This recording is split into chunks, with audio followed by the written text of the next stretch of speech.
Welcome, welcome, welcome, everybody, to the webinar of all webinars with Alclair and Worship Probs. We're so glad you guys are all joining us today. Thanks for taking the time. Man, you know, monitoring in-ears has just become such a huge part of what we do in the local church. And so we are so thrilled to have a partnership with Alclair. I say all the time, if Jesus was wearing in-ears, they would be Alclairs. And I'm wearing the Electros today. I'm very partial to those, but they're you don't think they would be Empire ears, huh? You don't think you'd go for the Empire? Oh, sorry, guys. Man. So that is Andy Swanson from Alclair, and you are going to come to love him over the next hour if you've not been a part of anything Andy's been a part of before. Andy is the sharpest, it is phenomenal. So this is Andy, and this is Johnny, also from Alclair. These guys are just, you may have seen them at conferences. They seem to be a little bit everywhere. They do pop-ups, and all kinds of stuff. And so we're so glad you guys are all here. We're going to talk about in-ears and monitoring, personal monitoring and all kinds of stuff. You guys, when you registered, you submitted questions. And so we're going to unpack as many of those questions as we can possibly get to. If you would do us a favor over in the chat, if you would give us your name and where you're watching from, And I'll tell you this, at the end of this deal, you have to be in here to win this. Okay. At the end of this deal, 2 people are going to get blessed by the best. There are 2 incredible giveaways that Alclair is doing. Those will happen at the end. You do have to be in the webinar to win those, to be eligible. So we will, we're looking forward to this. Guys, how are you doing? I know so Andy came to play. Andy's dialed in. He came in hot right away. I was not ready for that, but I was watching the countdown and thinking, what can I say that's inappropriate that would just get it done right before the one, and then Oh my gosh, I love this. I love it so much. Though. We're ready for this. So let's see what we got. We got L.A., California. We've got Louisville. We've got Charleston, South Carolina, Knoxville, Tennessee, Grand Rapids, Michigan. We've got great state of New York. It's my home. Right, New York, Iowa, Canada, and Vancouver. We've got Australia, San Antonio, St. Louis, home of my Cardinals. Oof, what a year!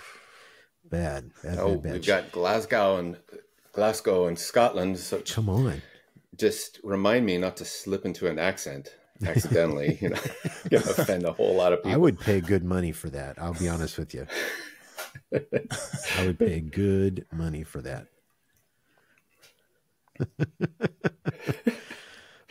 Okay. So, here we are. We're going to talk, in-ears. We got some questions about, rehearsals. Yeah. So Andy, what would you say to people about rehearsals in this context? Yeah, this is an interesting one. Like, we do a talk on rehearsals at a lot of the events we go to, and really it's a way of talking about one of the most strained relationships in churches, which is the relationship between the tech and the stage. Oh yeah. Yeah. And I don't know why it's such a strained relationship, but every church we've been into, it's like this weird dynamic between the two. And so we kind of use this rehearsals talk to address some of that a little bit. And it's so critically important when it comes to in-ears because, you're on stage, we're making the music, and then it gets converted into ones and zeros, and sent back to a mixer, and so the tech now is doing something with it. But if the tech doesn't actually have the time to make a really good mix, good gain staging, good setup, you're never going to get good in-ear mix. So having a good rehearsal or maximizing your rehearsal is really actually pretty important. And when we say rehearsal, this is kind of the joke we make. And I was talking about this earlier, that practice is the thing that you should be doing at home, or practice is the thing that's generally not happening when you're at home. And then you go to a line check, right? And that's when the tech is doing all of their stuff. And often that's going to happen before the team shows up. You know, so let's say you have rehearsal at 7 o'clock, that the tech shows up with his, you know, depending on where he is, Chick-fil-A or In-N-Out, and they're an hour early doing the line check. And then the band shows up. This might be this is the seeds probably of the dissension between them, because then it starts at 7 o'clock and the band shows up at 7:10 and then starts to put up their cymbals. So you have your practice that happens at home, line check, that's mostly the tech. And then you go to sound check where everyone's getting their levels set up. And then you actually go into the rehearsal. And like so many churches we've been a part of and been in, we kind of ask, like, how are your typical rehearsals run? And they're typically like this. Like, you have a very brief sound check, and then you practice the new songs. So whatever new songs you're going to do that week, you're going to take out of your hour rehearsal 45 minutes. Then you quickly go over the familiar songs, and then you run through the transitions really quick. And when that happens, the players, like especially on the new songs, the players are like focused on their chords and not other people. They're focused on their charts. They're listening to themselves, not the team. They're playing timidly. You know, you can't really play to a room because there's no one in the room. Guitar players are noodling.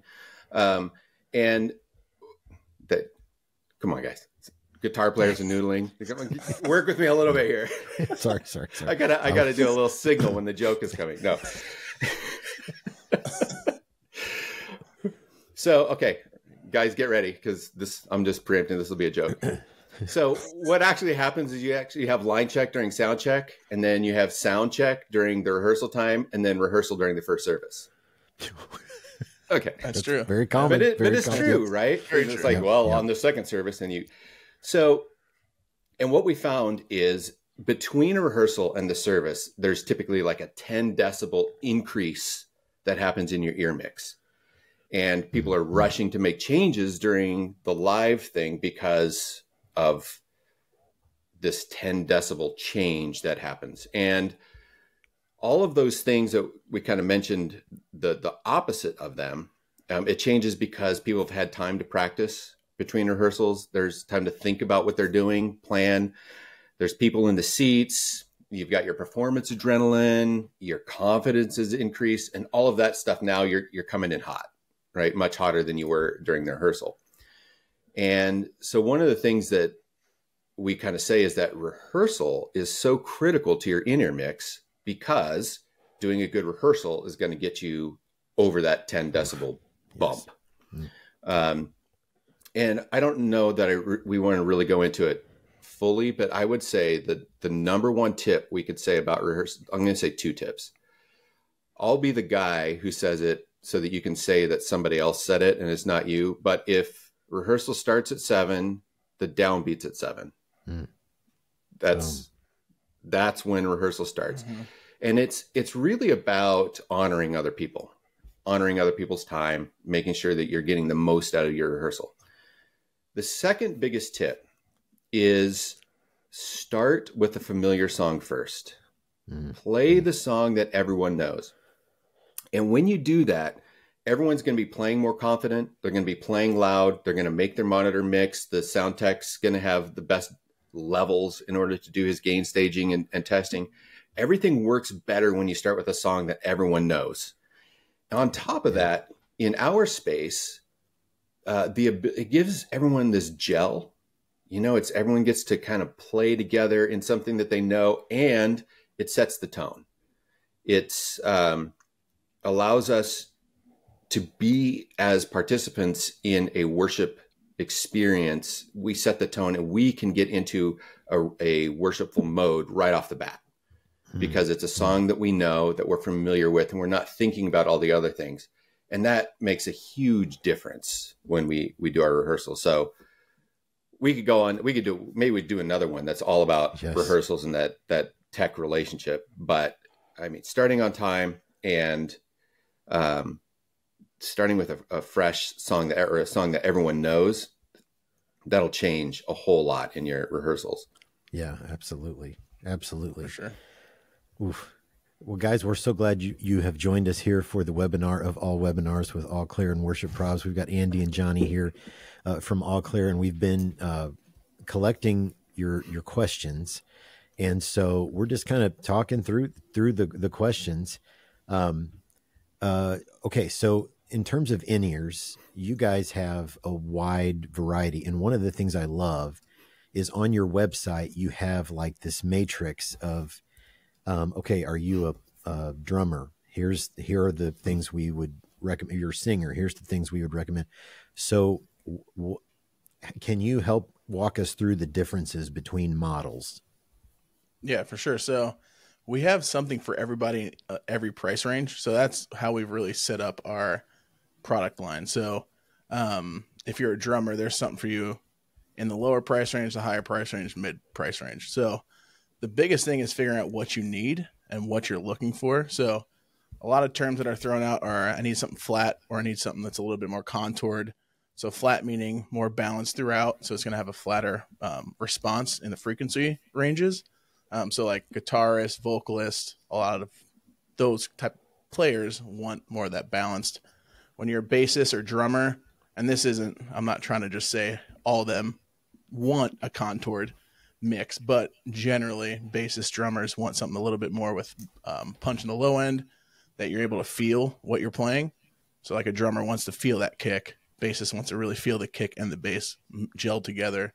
So that's kind of like what we've done with all of our product ranges, is that we have something for everybody in every price range. So that's the biggest thing, is knowing what your budget is, but also knowing what you need to get the job done of what you're trying to accomplish too, and knowing what you're looking for too, sound wise, style preferences, that kind of thing. So we have 12 different models that there's a huge array of different options that you can choose from.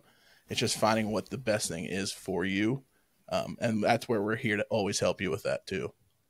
Absolutely. And one of the things it's so confusing, and we say this a lot, but it's actually true, is the only thing you can kind of do to compare one model to another is the number of drivers. Mm-hmm. But the only thing you should probably never use to compare one model to another is the number of drivers. Oh, gotcha. You know, it's two guitar players walk into a bar, and you know, well, they don't. They walk into a foyer, and you know, they say like, "Oh, I'm a guitar player. Oh, I'm a guitar player too. What kind of guitar do you play? Oh man, I've got two pickups. Oh my gosh, we play the same guitar." Right. Well, that conversation would never happen, right? First of all, but two, it's the same thing with guitar amps. You know, you could say I've got two speakers in a guitar amp, but that doesn't mean you have the same amp as someone else with two speakers. Mm-hmm. So the number of drivers is really just a tool that we as designers can use to affect a certain outcome. And maybe we'll get to this later. We can jump in now, but the things are, headroom is like a huge thing. A headroom is how much volume can you have before it distorts. So for bass players and drummers, that is really critically important. You know, 80% of our modern music is low end energy. So you need something that can handle all that. You know, like Johnny was saying, we could use those drivers to make it more contoured, or use it to make it flat, use it to make, actually, let me just show you. Let me see if I can throw up a slide here, because this is going really fast. Let's go. Let's share. Just a quick slide there. Like when we go to design an in-ear, there's all these different factors. It's what sound target. Is this going to be ideally for a drummer or for a vocalist? Or is it for studio? A lot of times we'll have the drummer And it's odd that this is the tie, but it'll be a drummer who also does studio work and wants to know if there's one model that can work for both. That's probably the hardest one to fit both, because they're so incredibly different in their needs. But so their sound target, what are you going to use it for? What kind of driver? So you can see here in the picture, these are the three on the left are balanced armatures, and the one on the right is called an electrostatic. It's a totally different technology. How many drivers? What size are they? Drivers, just like speakers, can be huge or they can be small. They can have, so one can be a woofer, one can be a tweeter. Do you put ports in it? Do you have ambience? All of those different things come together when you're looking at designing an in-ear. And then you can design it two ways. You can design it for width, which is just your wide, typically flat. You want it to be accurate across the board, where each driver, you know, takes its own little range. So one driver's a low end, one's mid lows, one's upper mids, one's tweeters. Or we can design it for depth. So when we're designing for depth, let's say we have 4 drivers that are stuck together on the low end. They're all dedicated to the low end. So that means, let's say if modern music's 80% low end energy, each of those network of 4 drivers, like our Crankmaster, Spire, RevX, they have 4 drivers on the low end. Each of those drivers only take up 25%. That means it can be really efficient and you're getting much more headroom. So that's the kind of behind the scenes stuff that goes on to the process of designing in order to get it either flat or contoured, which is the words that we'll use a lot. And then you can also, obviously the number of drivers affect the price point and all of those different things as well. But the reality is, let's say you look at something that's a 4 driver. One company's 4 driver could be a low, mid, upper mid, and high. Another company's 4 driver could be 4 low end drivers, right? And so there's absolutely no rhyme or reason necessarily between them by just looking at it saying, oh, I heard I'm a bass player, I need 4 drivers. Maybe. Not all drivers are created equal is what we say a lot too. Just because everybody does it differently. So it's just how it's set up is really what you should be looking at as well. And the sound signature itself too. And yeah, I see the questions a lot like, do drivers really matter? Like, do I need to have more for it to be better? And that's just, no, you don't. You just need to hear what you need to hear and listen to what you need to listen to. And it sounds kind of dumb to say that out loud, but it is just like, it's a fact. You got to mix it the way that you need to hear it. And I know we'll jump into that too a little bit. Love that. Love that. Very, very helpful. And that's one of the things that I think sets you guys apart is there are many things that set you apart, but the education side is some, you know, these just became a thing and we're all out there trying to figure it out. But I'm so grateful for you guys, coming alongside all of us and helping us understand. Okay. In-ear systems. What kinds of systems can you use? You know, is mono okay? Is stereo better? Should we ever have one ear out? Just say no. No. Just say no to the one ear out. Okay, so how would you talk about systems in? Well, let me address the one ear. We might talk about that again, but it deserves a little. Now, the caveat is on our church stages that are generally a little. They're generally a little. Sorry, Johnny, can you text Mark the link? Yep. Because he's asking me, it just totally threw me off. Our stages are relatively quiet, right? But here's the thing. Our ears are such great equalizers. So for the ease of, let's say we have a 100 decibel stage. Ease of math, we're going to use round numbers. And our in-ear monitors are going to knock it down by 25 decibels, right? So now 75.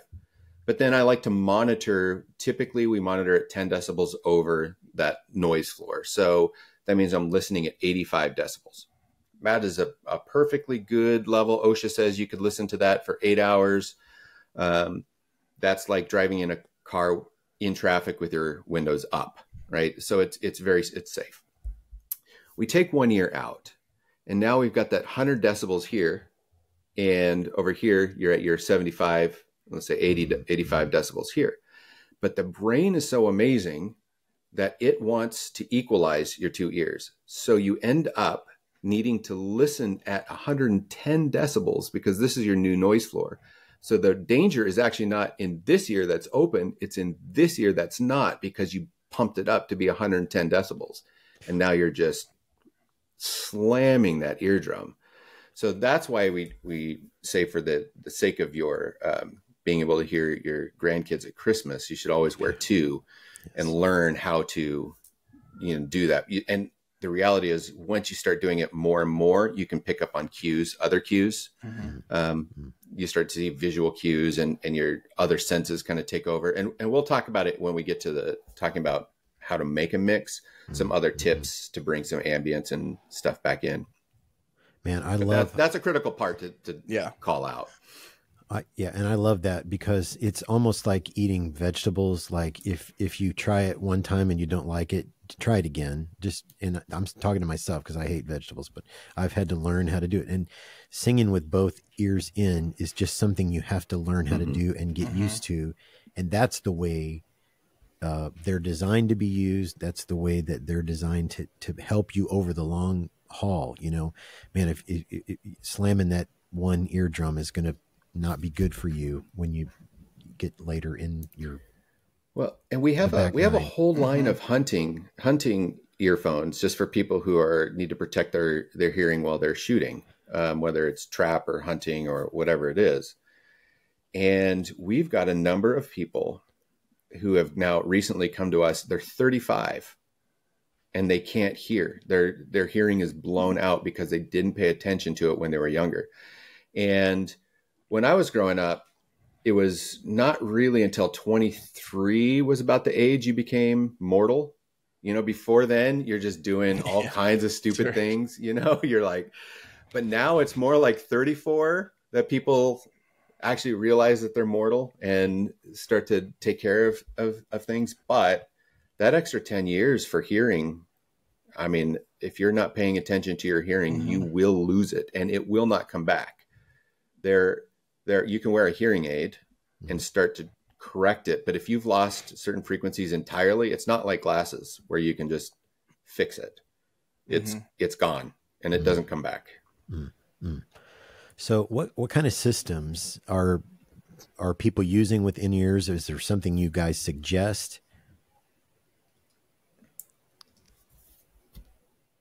Great question. There's so many. There's so many options out there. I think what fits your church needs best or your needs best is what you should go with. Any kind of wireless system is great. If you can't afford that, a wired system is also great. It's just whatever you can do to get started in protecting your ears and getting custom in-ears or universal in-ears, whatever that is. I personally like a lot of the Shure PSM products for wireless. So 900s, 1000s. Their 300s are great to start for sure. And if you're in a church and you want to have like the boxes, live mix is a great option as well. I really like them. They sound great.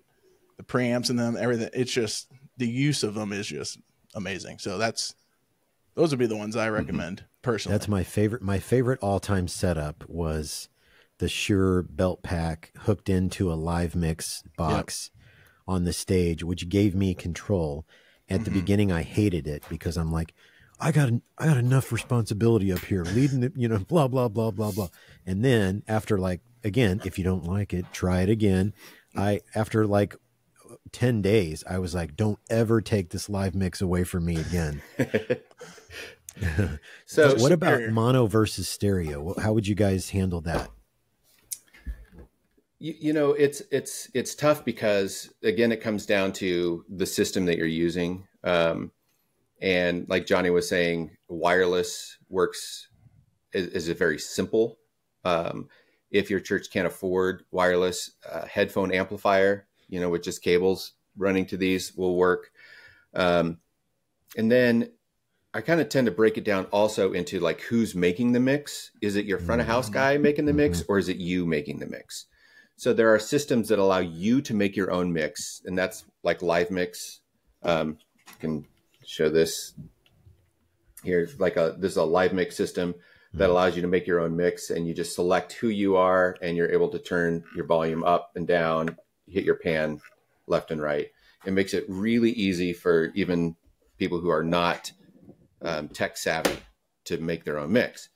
A lot of churches will have a Behringer X32 or something like that, where you can use a tablet system. Tablets work fine until they don't. Someone didn't charge it, and I actually, for when you have a church with a lot of volunteers, a tablet doesn't always look very intuitive. Let me just share this real quick. So typically when you do a tablet mix system, it looks a little bit more like a mixer does. And this is just not a natural way of mixing. Those of us who are sound guys recognize this immediately, but the volunteer doesn't necessarily know that there's not very many places in life where you use a fader to adjust volume. I should put it that way. So when you hand this to somebody, it can cause confusion. It can be a little bit tricky for people to learn, but it is a legitimate way of doing it. Then obviously something like Live Mix is dedicated. It's always there. It's always on. You learn it once. You don't have to worry about anything else, in that regard. So those are the things where you're making a mix yourself. And we'll talk more about how to put that together if that's the style that you're doing. If your front of house guy is making your mix, so your tech is doing it, can be stereo, or very often, especially with non-digital consoles, it's mono, because you only have a certain amount of, the technical word is aux sends, but it just feeds that go out, and they'll typically try to share them as much as possible. The challenge in mono, when you're mixing mono, is you have to mix with EQ, because there's nowhere for everything to go. When you have, let's say you've got your keyboards, you've got guitars, you've got acoustic guitar, you've got bass, you've got drums, and the drums aren't just drums, right? They're toms and hi-hats and snares and 17,000 mics in a fishbowl. And so there's all these things that are going on at once, and you have to try to fit them into one place. And the only way you can do it is through equalization. And usually in a church scenario, you can't equalize out in this scenario, like if you're using an aux send, it's not easy to equalize just that versus the stuff that shows up in the house. And they're entirely different equalization levels. So mono is very difficult to use. The nice thing about stereo is you can pan things left and right, and it gives you more space and allows you to be more prominent. So everything else kind of moves off to the sides.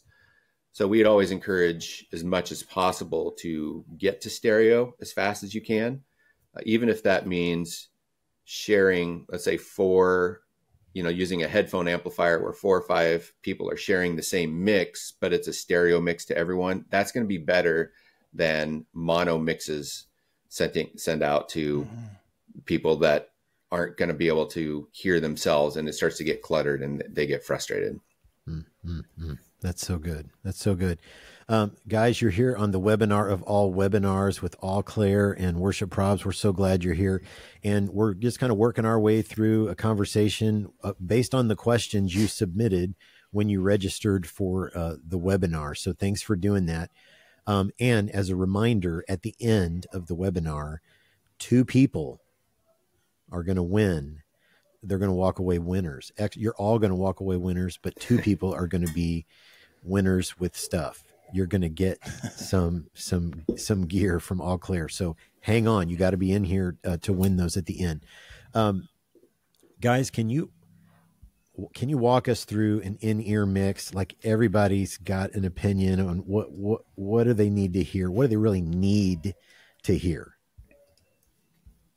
I would say themselves is the biggest one. Themselves. But like what Andy was just talking about, like the stereo mix, that's where everything really opens up to where you're able to place things where they are on stage. So we definitely recommend stereo mixes just because of that alone.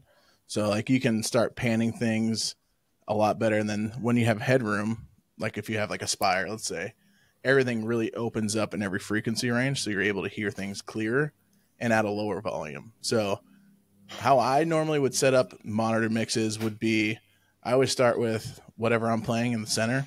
So let's say vocalist, so put your vocals right in the center. Then if you have any other vocalists, panning them to wherever they are on stage, so then they're kind of staggered. And then guitars, so rhythm, you can throw it to the right or the left, keys on the other side of that, so you can hear the melodies a little bit better. And so, yeah, here, Andy's pulling this up here. Great. So, yeah, this is a good visualization of what a mix could sound like when you're panning. So, kind of placing those things in spots of where they are on stage, behind you, next to you, wherever they're at. That'll just open everything up. So, yeah, that's a great starting point. And then when you're doing, like, the line check, sound check, what I have always done, and I know backing up here into, like, rehearsal, but my background's audio and mixing in front of house, and so I would always have the band start playing a chorus and I would multi-track it. Nobody stop, everybody just keep playing, and then at the end of the chorus stop it, play it back through the channels, and then everybody can mix. So then It gives you the opportunity to do this quicker.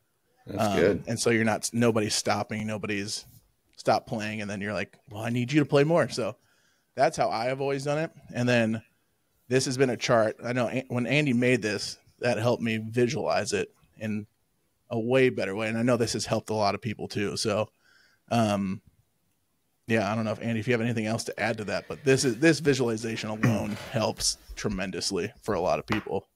The thing is, when you're mixing yourself, is learning to be very minimal. You know, we want to hear everything as if it was a record.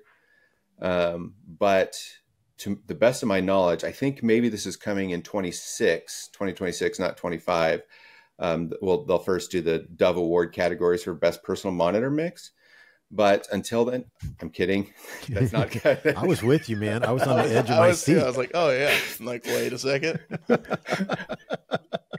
I'm sure it's gonna happen, right? At some point. But we're not mixing records. We need to be able to hear ourselves. And so I would say, you know, let me see if I can throw up this slide here just for folks who are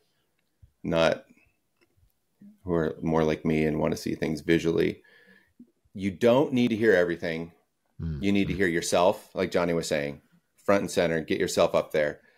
You need to hear a timing reference of some sort. Maybe that's a click. It's probably not all the drums. Maybe it's the kick and snare. It could be hi-hats, but distill it down. And it's not everything. And then you need to hear a pitch reference.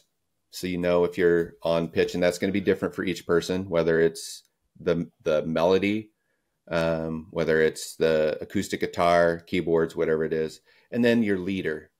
You know, you need to be able to hear the leader, especially if you're in a charismatic thing, because how else would you know you're doing the chorus again?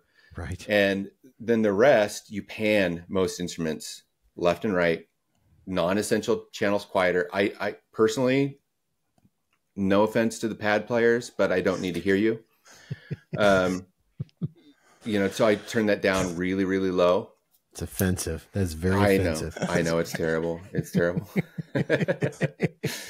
You know, we've been doing this long enough that we can skewer every instrument in some area. Guitar players always noodle. The drum players set up their cymbals and everything too late. The bass players are perfect because I'm one of them, and there's nothing to say about it. It's one of those things that it just kind of flows downhill. You know, everybody kind of rips on the bass player rips on the drummer.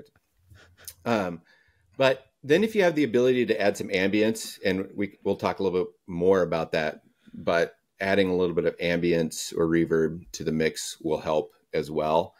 But those are the four things that yourself, timing, pitch, and the leader, and then everything else is less than. And it will take some time to learn. You have to practice a little bit because we do want to hear everything. And okay, so then you have the question, the worship leader who says, well, what about me? I need to hear everyone. That's not, I mean, I understand, I understand where that's coming from, but you really don't, because if someone makes a mistake, it doesn't matter how loud they are in your mix, you're going to know. Right. I mean, if you're in E and someone plays, an F, it's going to hit, and everyone's going to hear it. And then the other thing is, if it happens during service, what are you going to do? Like, someone hits a wrong note, you're not going to stare like, come on, right? You don't call attention to it. So in some ways it can be more distracting, especially in your live service, to hear everything. So really practice minimalism, trying to get down to just the core things. Definitely. I see somebody ask, how low do you put your acoustic guitar? And that's just like, it depends on the acoustic guitar player personally. But yeah, if it's a reference for you, then I would put it like that halfway volume with your lead electric or something like that. Yeah. So just to answer that question. Guys, this is so helpful. You sent these questions in. We're unpacking these. As a reminder, stay till the end. We're going to give away 2 things from Alclair. So you got to be in here to win those. Guys, can you walk us through the different models of Alclair and what models might be most helpful for certain instruments? It's a great question. I'll take it. Go for it. Yeah. So like I said before, it just really depends on what you're looking for. But like, I'll just walk through kind of like a drummer. What a lot of drummers like is to have that bottom end punch, that low end presence. So we have it's called our CMVK, which is made for those people who want that. So bassist drummers who just want to feel the low end. So it's going to have that 4-woofer combo, and then a tweeter on the top end. And everybody who hears that's like, oh, it's just muddy then. But it really isn't. It's really smooth lows, but punchy mids that really are cutting through, and then the high end just really has everything in that top end that really smooths everything out. So, and the click in that, it's not piercing, but it's there. You hear it. So yeah, that CMVK is great for drummers. And as you can see here, what drummers normally like, and I know some weird drummers that don't want any of their drums in their mix, and it freaks me out. I don't know. I don't understand that, but a lot of drummers like to hear their kick, snare, hats, and then also the bass, because bass and kick always need to go together. And so, yeah, you're going to need something with that low end punch. So CMVK, our Spire, has been a very popular one amongst drummers and bassists, because you still get that good depth and low end, but you get that clarity in the mids and highs a lot more, and just a bigger headroom space. What would you say to vocalists or worship leaders? Yeah. About vocalists models? need more of that flat response monitor.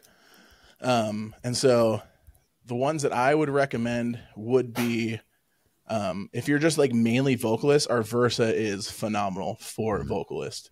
It's just a really great entry level monitor, but it's pretty awesome. I love it mainly when I want to hear that balanced sound. And then a lot of vocalists will do our ST3 as well. So it's a newer model, but it has a great separation between lows, mids, highs. So you're able to hear everything well. And so a lot of vocalists, a lot of keys players have been really loving those. And then our RSM quad has been I would say our day one for vocalists and worship leaders. From the start, that was just our do all monitor for vocalists, guitarists, keys players. So the more balanced is going to be the better, depending on what you do. If you're a multi-instrumentalist and a vocalist, that Spire will be awesome. The Spire is a really versatile monitor, so it can be for everybody. Like, I'll probably say that for every single person who plays. Spire is great, Spire. So, yeah, that's where, like I said in the beginning, finding where your budget's at. We have something for everybody in each price range.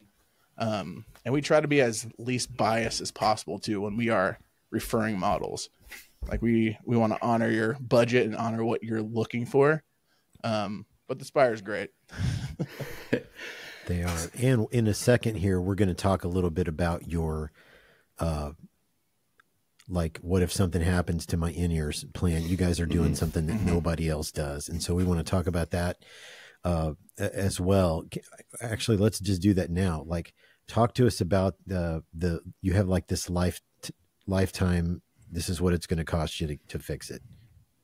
$99. So if anything happens, so we have a 2-year warranty, anything like manufacturing.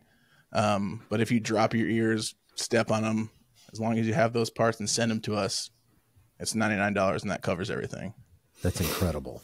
Yeah, it doesn't count if you drop them in the lake when you're fishing, or that someone steals them. If there's something we can verify that they were once an in-ear, $99. You just got to send something to us that looked like an in-ear. Yeah, that's incredible. Yeah. That's okay. What about maintenance? What are the best practices for maintenance of in-ear monitors? So you might be shocked, but I do have a slide for that. Andy, you're so prepared. He's just over there cooking, man. We've got a slide for that. So, and also we talked about announcing a new product line that we're going to talk about, and this is it. It's our new Hear Wax candles. Come on. It's from all of the wax that we've pulled out of your ears over the times of repairing. We've Crafted in Minnesota.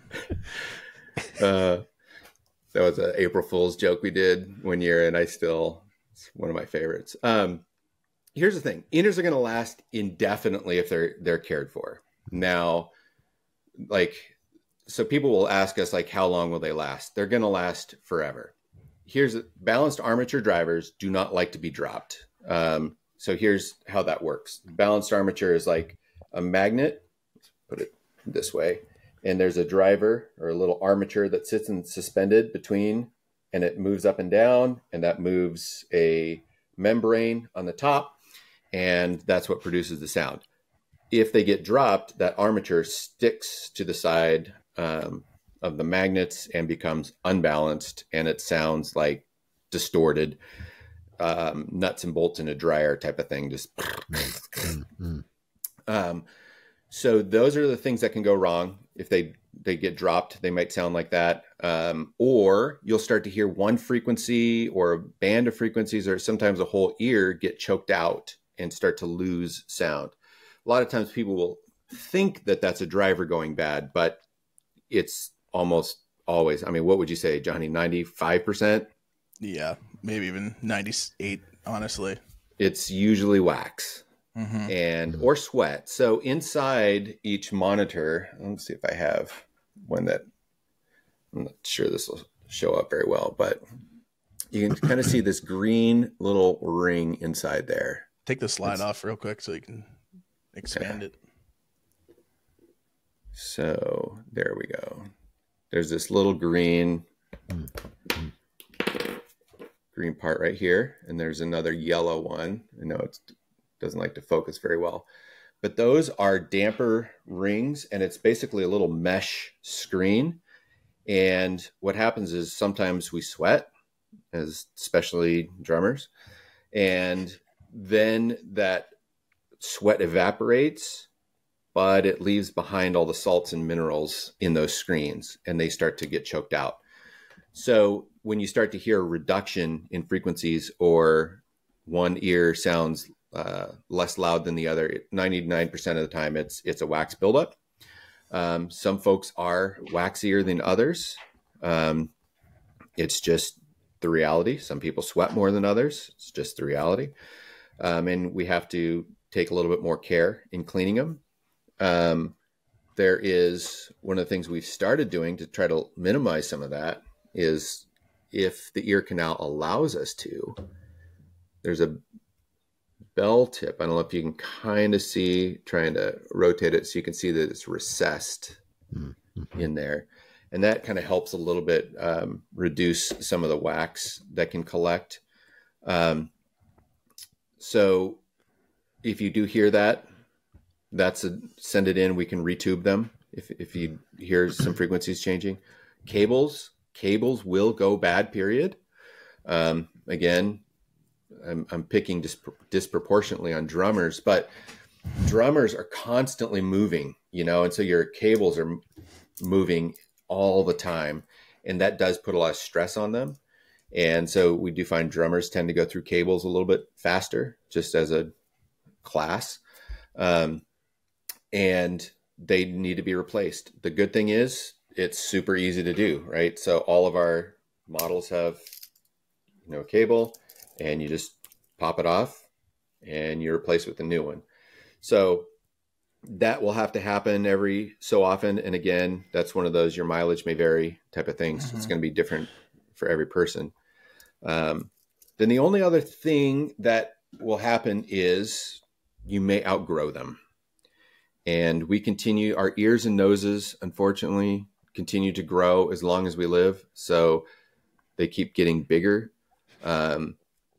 If you've had weight changes, you may lose a lot of the tissue that's on the inside of your eardrum. So that might change.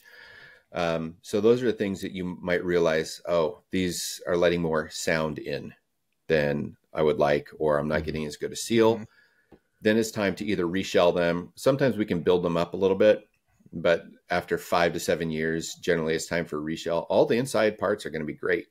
So it's just a matter of reshelling them, and it's usually like $150 to do that, unless it's like a brand new set, because we take all the parts out, rewire them, retube them. It's having like a brand new set. So that's fantastic. Guys, thanks so much for joining us today. We're not done yet. So hang on. We're going to do a giveaway here in just a second. You got to be in here to be eligible. We're going to give away 2 things from Alclair. If you could do us a favor, even if you did this at the very beginning, would you jump into the chat and give us your name and where you're watching from? Give us your name and where you're watching from. Even if you did that earlier, we need you to do it again. Do it again for us, if you would. I saw real quick that Michael just mentioned about wiping his ears down after every, and we talked about what can go wrong, but just real quick, what we would recommend is using the cleaning tool to clean out the ports that you can after every use, and then wiping them down real good with a microfiber cloth or something before you put them in the case. And then when you put them in the case, make sure that there's a desiccant tin, nice and quiet. A little desiccant, which is those, silica gel do not eat things that you always see.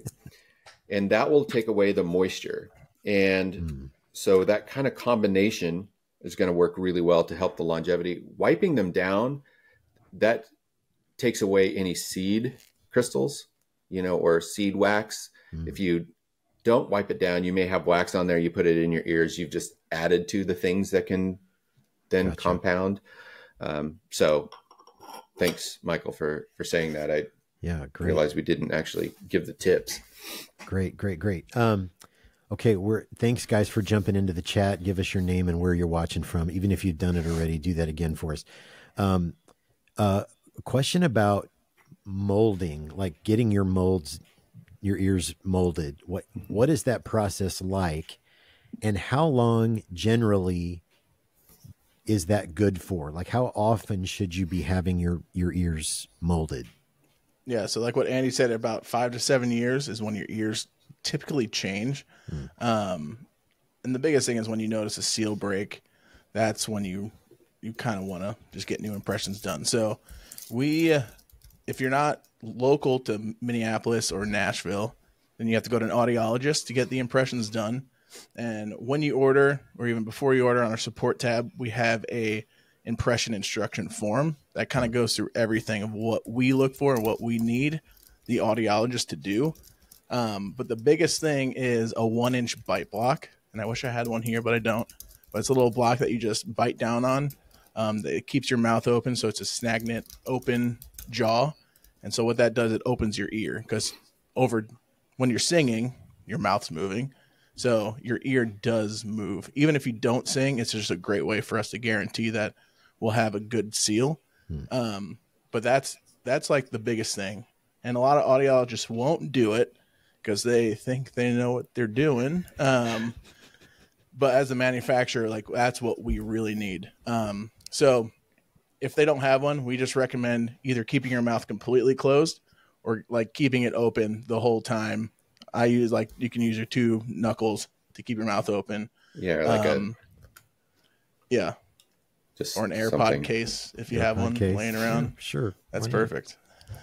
And then the other thing is making sure it's past the second bend. And that's going to be more for the audiologist. Unfortunately, you can't make sure that happens, but you can make sure when they take the impression out that it looks kind of like this photo here. And on that instruction form, we have photos of ears that look like this and the way they should. So that's the biggest thing, is making sure you have a bite block past the second bend. There's no voids. So making sure you're looking at the impressions before you leave that audiologist. And you can even send us a photo of them. You can email it to us, support@alclair.com, and we can just guarantee that those will work.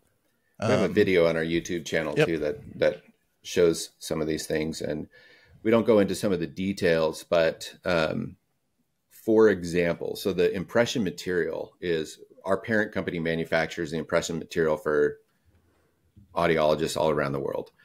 And so we've been doing this for decades. I mean, Mark, our founder, he would go to events and train audiologists on taking impressions, right? Mm-hmm. So this is something we've done forever. And the impression material, when it goes in your ear, it actually expands a little bit. And so let's say you've got the tissue, and this is kind of the teacher in me coming out here, that you probably don't need to know this, but you put it in and it expands. Mm-hmm. Well, if you've got fleshy tissue, it's going to expand a little bit and press into that. If you've got hard cartilage, it's going to expand to that. So when we make the in-ear, it's going to have accounted for all of those things. And when you open your jaw, it's the same when you're on a plane and your ears start to get all plugged up, right? We open our jaw to pop our ears. So our ears change shape as we move our jaws up and down. Having it in that open position is the most natural position for like 90% of uses on stage. And it will expand your ears just a little bit so that when they are closed, now you're getting a really good seal. So it's one of those things of, I know audiologists often say, well, you don't need that. Or you can chew, which is actually one of the worst, because then it starts to work that gel out, and who knows where it freezes. You know, it's going to solidify at some point, maybe mid-chew. Like it's just impossible for us to know. So that's kind of the science behind why we ask for it the way we do, and actually why a physical impression is better than a scanned impression. So you see a lot of guys with the scanners, and that's only going to take into account the surface, but not any kind of, is it more cartilagey? Is it more tissuey? You know, what is the makeup of the ear, where an expanding material gives us all the information we need, whereas a scan is less. Now, having a physical impression made, sometimes the audiologist will scan it to send it in. That's totally fine. That's a different thing than actually using a scan on your ear. We can still do a scan on your ear. We just like to know, because we may make it just a little bit thicker in our process to account for that. Nice. I just, on a personal note, I've worn, Alclair is my 4th company that I've worn in-ears from over the arc of my worship leading, but far and away my favorite. And that is not just because you guys are here today, but it involves like how they sound, how they sound on stage when I'm leading, how I use them. And also that maintenance stuff is no little thing. That $99 repair deal. And I would, if you're in the market for in-ears, look around, because you will find that is a very, very unique thing to Alclair. And so, man, just tip of the cap to you guys, because I think they're phenomenal. And if you're going to a worship conference, there is a fair chance that Alclair will be there. You might see one of these guys. I ran into Johnny at Worship Together last summer, I think. Yeah. And they fitted me up right there in the exhibitor hall. And so, yeah, if you're headed to a worship conference, there's a great chance that you'll see Alclair there. They're also doing pop-ups. And, you know, who knows, maybe there'll be a little collaborative pop-up coming sometime in some exotic Never know. port of call. I'm kind of pulling for Hawaii, maybe Alaska. I think all Alclair would want to be there, so you can make that happen. I'm like, all right, when's everyone going on vacation? That's when we'll do it. 'Cause then, sorry, it's just Johnny and I are the only ones who can make it. Guys, tell us what we're going to give away. Well, so Johnny, I know we talked a little bit about the different models that we have. And let me throw this up here, because then we can just go really quickly through all the different models. Yes. I wasn't talking about those at all, but they would would be have on the a list for fancy everything. water bottle like No. Johnny, so I'm just Yeah, look wrapping at my that. I noticed sticker that. I didn't around want it. to say anything, but that's amazing. That's awesome. Yeah, and I saw somebody ask what in-ears we are using. So I'm using, it's our newest model. It's coming out. It's called the Icon. So it's part of our Prestige line. And these things, from the moment we made them, we just put it all together and we thought, okay, this will be a good monitor. And it worked. So, and they're awesome. And we didn't just throw it together. That's over a lot of years of experience with different drivers. But it's without being too obvious, it was really designed. So we moved this. We're kind of reconfiguring our lineup. This is something that you'll see coming out in the next few weeks, and how we talk about products, because as we've grown, we've become, I mean, for a lot of, we're pretty high up there. I'll just say we're pretty high up there in terms of the rankings of in-ear monitor companies. And so as we've never really focused that much on kind of the high end, heavy touring, big name folks, because everyone's the same.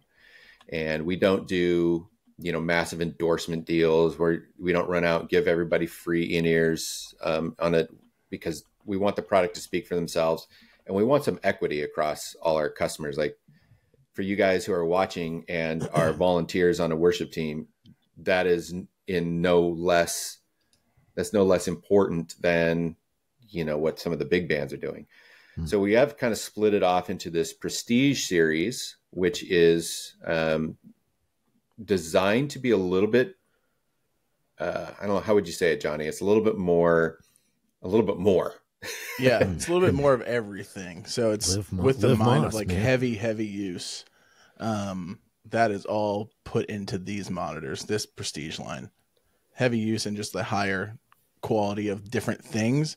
It's like cables are a little bit different, like more of a pro cables on them. So it's just, everything's just more. Yeah, that's a good way of saying it. So, so moving into that Prestige line, you're going to see that we're going to come out with a model that's called the DKM. And that one has one of the electrostatic drivers. So it is, you know what? To me, out of all the models in our line, it almost feels like listening to something live. Like, it just has that live feel, and it makes me smile when I listen to it, because it just and actually it has no business being as much low end as it has, but it does. The thing just hits. It's beautiful. And then we're going to move the Electro, which is very flat and balanced. And they have Electro, these two, the DKM and Electro, have actually our ESM as well, what's called an electrostatic driver. And that is a very fast technology. And so it's really good at treble, but it can sound a little bit thin. And so we kind of bury it in a way that it adds balance, detail, articulation. Like, one of my test tracks, I use Pearl Jam's Smile. And if I can tell that it's a spring reverb in the verse on that guitar, then it's like an electrostatic. It just has an amazing sound and an ability to bring out detail. it has a negative impact too. Is like you can tell whenever someone's using like an SM7 on lead vocals, and you're just like, oh, come on, guys, it just feels all nasally. Should open that up a bit.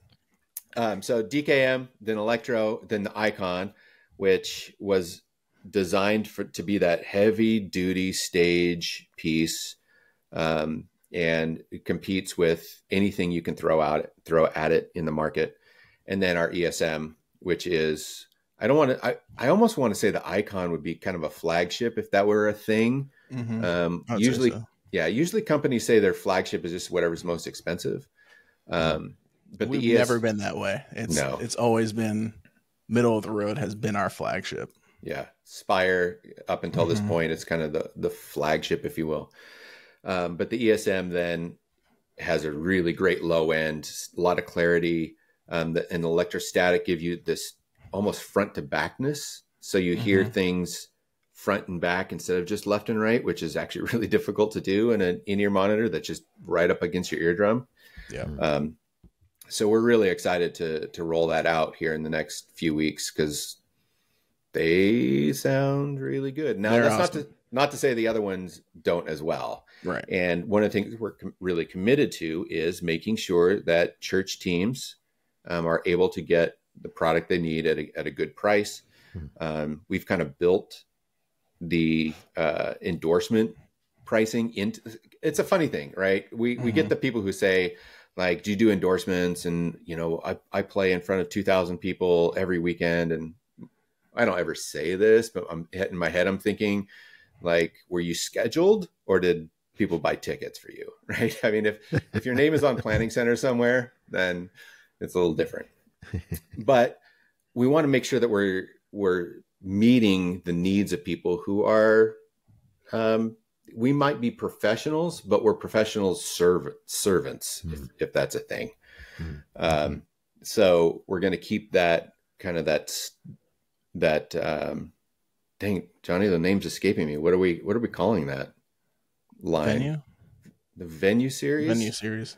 Yeah, the Venue series, which is our Versa Dual XB, the Tour, ST3, RSM. So everything other than this Prestige series is going to sit in our Venue series. And that's always been our hearts too, as a company. We are a company that serves people, whether that's trying to get them the right model or making sure everything's working for them 10 years later. That's just who we are. So that's always been our bloodline right there. Is like, that's what we're doing. That's it. Well, so and that'll never change.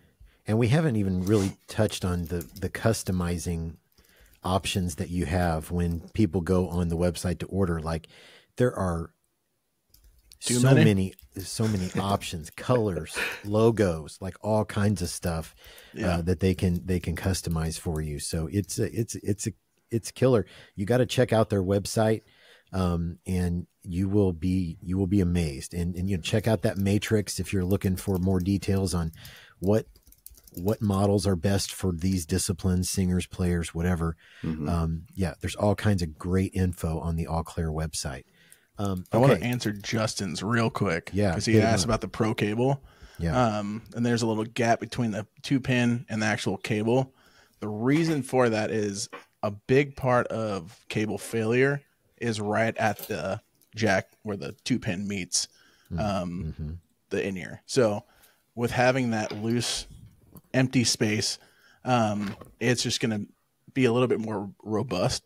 So the soldering points are a lot better too. So there's a lot of detail that went into that to make sure that it's a cable that will last for a long time. That's really robust and like sticks in the ear perfectly and like clamps in there too. It reduces to the stress. Like, we shouldn't do this, but most of the time when you take it out, you grab it by this piece.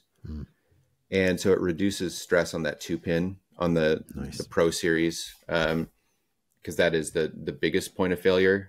Yeah. I don't think I've ever seen a cable break in the middle.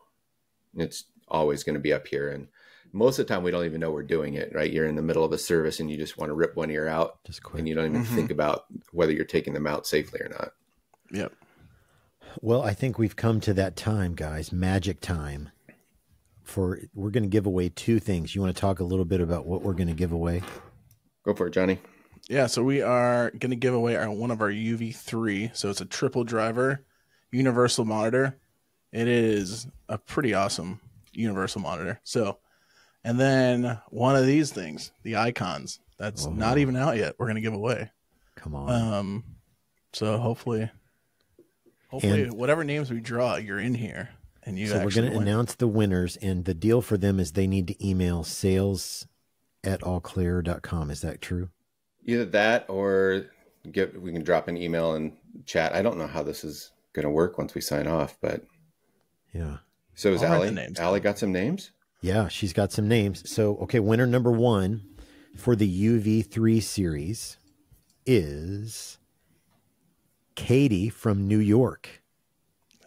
Katie from New York. Hopefully Katie is still in the webinar. Katie from New York is going to win the UV3s. That thing is awesome. It's too good. It's too good. That's awesome. Yeah, it really is. That's awesome. That's awesome. Okay, the next thing we're going to give away, the last thing, the second thing, is a set of the brand new icons, which I'm got a little jealous, man. That sounds amazing. But I love what I have. Will require impressions. So yeah, we can work on that. Okay, winner number 2, a set of the icons is Matthew from North Carolina. Matthew from North Carolina. Man, lucky Matthew. In my mind, I'm going to Carolina. Matthew, our Katie and Matthew they're still there. Yeah, they're both still here. Congrats guys. Congrats. Congratulations. Man, that's so good. It's so good. Congrats. We've actually had people try. I'm sure they were joking, but who knows these days? But like, can I claim the prize if I legally change my name to? Maybe my middle name is Matthew. You never know. Identify as Matthew, somebody said. Man, we're so glad. I'm so grateful for Alclair and for all of you who joined us today. Thank you for taking the time to join us. You know, my wife has said this about any number of things on me. You only get one set of, and ears is the deal, man. God gave you one set of ears, so you want to take care of those. And Alclair is just an incredible product, amazing service, and they do an awesome job of education. And so, Andy and Johnny, thank you guys so much for the way you helped to take care of us. We're just out here trying to serve our local churches. And thank you so much for all of this today. Thanks for the giveaways, and thanks for what you guys do. Oh, thank you for what you guys do. Appreciate it. Thanks for everybody joining. Yeah, we're so glad. We're so glad. So you'll start to see some clips of this webinar kind of floating around social media here as the weeks roll along. If you didn't win, I would highly encourage you. Hit the link in our bio if you don't know how to get in touch with them, or you got to go follow Alclair on the socials for sure, and hit the link in our bio to shop a little bit, man. Shop for some in-ears, and this is, and ask questions. We are available and open. You know, if we didn't get your question answered, you know, there was lots of them, but we'd love to help out. Absolutely. Absolutely. You guys are just the best. Thanks for taking the time. We'll do that. We need to do this again, and maybe even focus in on a few of those categories where the questions were, because man, I know you guys probably just scratched the surface on what you'd like to share. So thank you to Andy and Johnny. Thanks to our friends at Alclair. They're the best in the biz, guys. And so hit the link in our bio, go start shopping and customizing, and order yourself some new in-ears. Congrats to Katie and Matthew. That's so cool and so generous of Alclair for doing that. So, man, guys, anything else you want to say before we log off here? I don't think so. If you want us to come to a pop-up near you, reach out to us. How do they do that? So you can email us at sales@alclair.com. We can get you a link and see what we can make happen. I'm just going to start spamming that address with all the places I want to go with you guys. We've got one that we are setting up in Suffolk, Virginia. Yeah. Ooh. And it was one that I started setting up, and then I couldn't do it. So we sent Johnny out to do it. And there's such a huge influx that Johnny's going to need to take a week off after from. It'd be great. Thanks, Andy. But it's going to be good. We love to come out because it's where we connect with people and hear what you guys need. And, you know, we don't design anything just to design something bigger and better. It's always, we have a need. Someone has a need. I wish I had this, and it's not just one person, but we kind of, a lot of the Spire, for example, you know, a lot of people who are, I love the RSM, but I need more low end, you know, or I love the Crankmaster, but it doesn't have enough balance. So then the Spire kind of comes out of that, and now it's our best seller. So that's just awesome to get around people, hang around, see what you guys need, and just meet people, man. This is fun. Absolutely. We love it. Well, guys, thank you so much. Thanks to the Andy and Johnny from Alclair, and thanks to all of you for tuning in today for the webinar of all webinars with Alclair. Thanks, guys.